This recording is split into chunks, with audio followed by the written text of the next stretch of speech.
Magandang araw mga pisan. So, quick video lang tayo. Masama yung mga manok doon.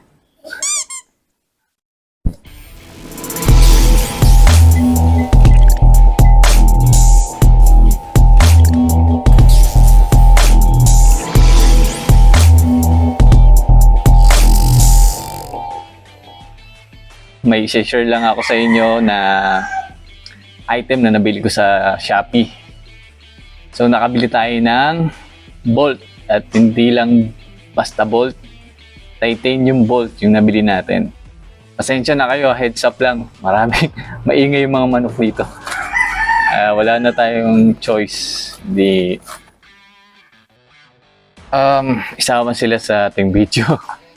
Okay, so ito na yung ating bolt. So ilang piraso lang naman to, ilalagay ko dun sa mga bolt na madaling kalawangin. Unlike dun sa ating stock na mga bolts. So ito, solid to. Ayan o.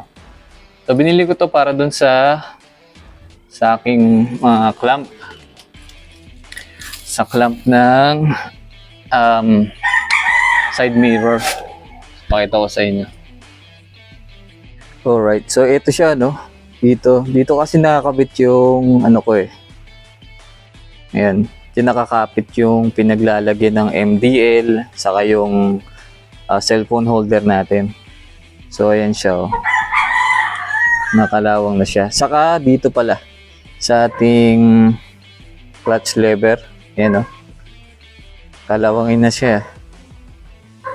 So gagawin natin, lilinisin natin yan, tapos papalitan natin ng titanium bolt para kahit mabasa siya ng ulan or kahit anumang or kahit tubig alat pa yan, hindi siya kakalawangin. Ayan siya, yung sa right side, yung sa left side. Yun, kita nyo naman, oh, nakalawang siyang magaling. Alright, so tara, palitan na natin. Let's go!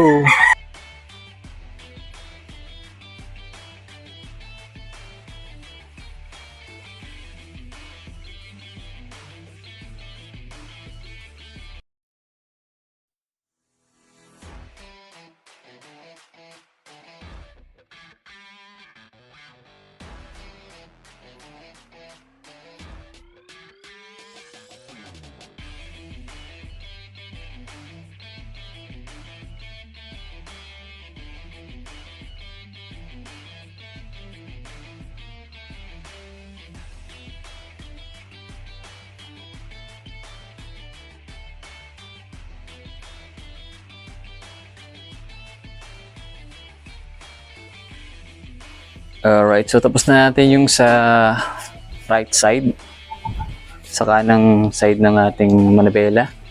So dito na tayo sa kaliwa. Kaliwang side naman tayo mga fish, no?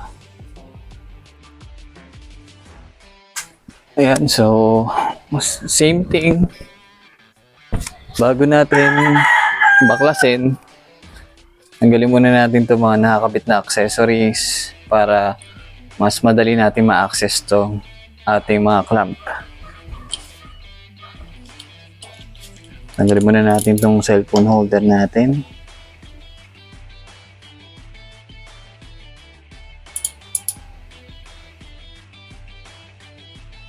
Medyo may kahigpitan. Yup.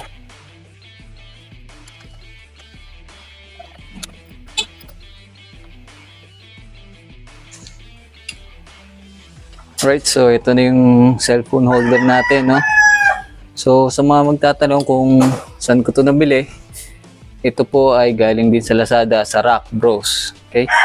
Kung gusto nyo mag-avail nito, i-drop ko yung link dun sa ating description box. Okay? Pogi din, no?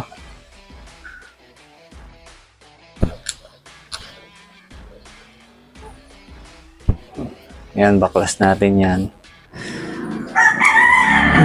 Ito yung problema ko sa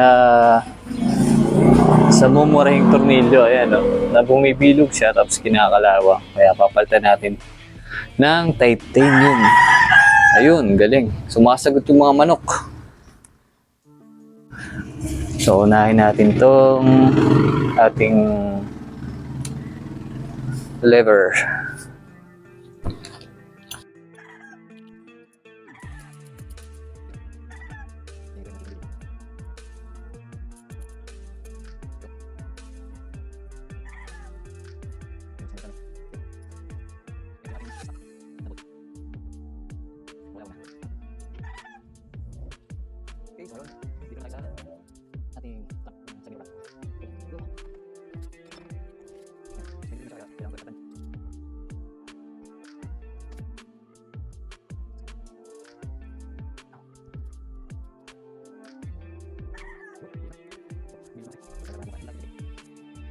Ayun, so mga pis, no? Medyo mahihirapan tayo dito dahil ayun na, bilog na nga yung mga thread niya. Puro kalawang na kasi, so kailangan nating magicin to. Kailangan natin gamitin ng lagari. Puputulin natin yung tornilyo para makalas to. 2,000 years later. Alright, so ito na sa wakas. After 10 years, tanggal na natin yung kamoting screw. So pinutol natin siya, no? So wala na talagang pag-asa, bilog na siya. So wala naman tayong extractor ng tornilyo, so lagari na lang talaga. Alright, so ito na, linisin lang natin to tapos kakabit na natin ulit gamit yung ating titanium bolt. Alright. So ayun na, nandito na tayo sa portion na ikakabit na natin tong or ibabalik na natin yung clamp. Gagamitin na natin yung ating mga titanium bolts na pangmalakasan. So kung gusto nyo rin mag-avail nito para safe kayo sa kalawang, yung mga tornilyo nyo hindi ma-lost thread or masira, pwede yung i-avail to. Mas maganda to kaysa sa stock or sa mga bakal na tornilyo. Medyo may kamahalan nga lang ng konti. So dito sa M4 na tornilyo, nasa ano siya almost 100 pesos na siya. Isang piraso.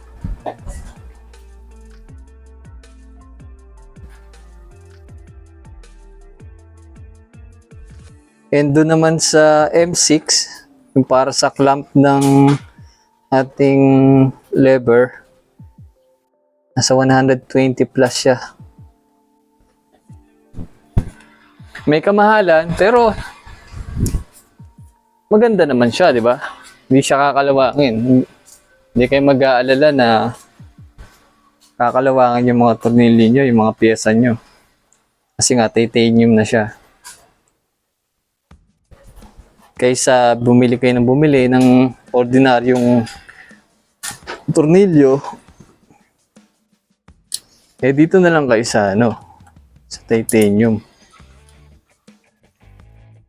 Sulit na sulit.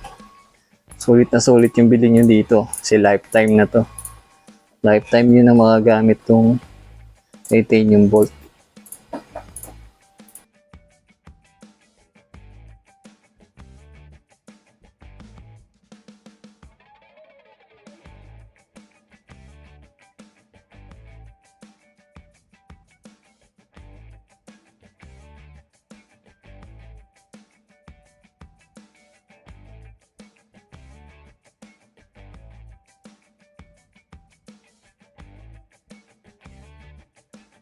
Alright, so ayan na siya mga pisa, no?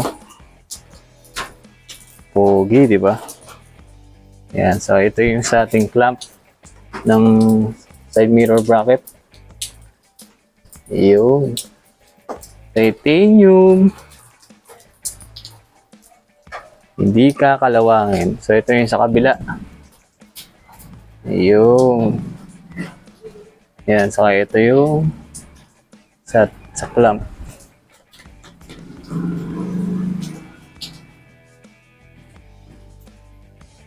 Ayos. Dito na magtatapos yung video natin. So, sinare ko lang yung item na nabili natin para magkaroon kayo ng idea. Baka mayroong mag-avail sa inyo or may problema sa inyo sa mga tornilyo na kinakalawang, nalolost thread or kung ano man. So, yun ang solusyon. Titanium bolt. Alright. Yun nga, yung bolt natin is may kamahalan pero sulit naman, di ba? Lifetime na. Hindi masira, hindi kakalawangin. So, talagang goods na goods siya. Wala ka nang problemahin. Okay, so yun lang mga pisan. Kung nag-enjoy kayo sa video na to, sana makahingi naman ako sa inyo ng like, share, saka subscribe sa ating YouTube channel. Siyempre, hit nyo na rin yung notification bell para lagi kayo updated sa ating mga bagong videos. Ingat tayo lagi at maulan. Huwag muna tayong magra-rides. Sobrang asad niyan. Alright, so see you sa next video. Peace out.